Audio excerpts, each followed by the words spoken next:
Mga kapuso, kahit tapos na po ang holiday season, mayroon pa rin mga naghahabol para makapagbakasyon o kaya naman ay pauwi na mula sa bakasyon. Paalala po, kailangan ng e-travel registration ang mga international travelers 3 araw bago ang inyong biyahe.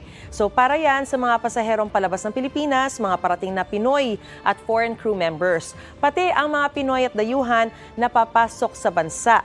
So ang dapat po natin gawin, una ay kailangan bumisita sa website ng e-travel at piliin kung ikaw po ay Philippine passport holder, yan, o kaya ay foreign passport holder. Of course, ito tayo, no?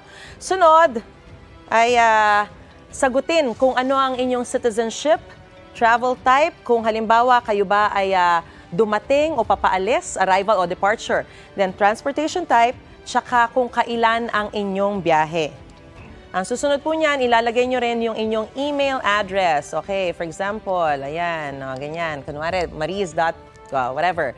Pagkatapos ay pipindutin ang continue. I-update ang inyong existing record kung kailangan yung i-update o di kaya ilagay nyo kung kayo ay registered crew.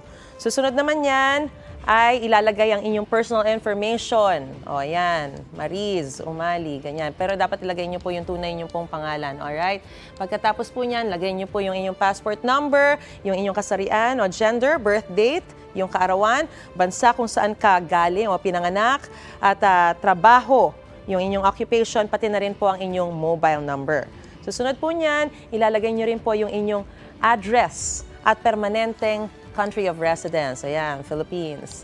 Tapos, maging ang inyong travel details, ilalagay nyo rin po at sasagutin nyo po yung inyong health declaration form. Pagkatapos, makakatanggap ka ng QR code.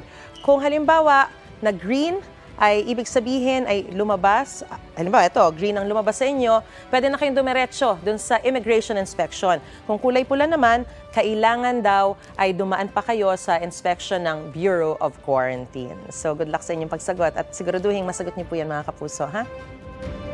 Mga kapuso, para una ka sa mga balita, mag-subscribe sa GMA Integrated News sa YouTube. Sa mga kapuso abroad, subaybayan niyo po kami sa GMA Pinoy TV at sa www.gmanews.tv.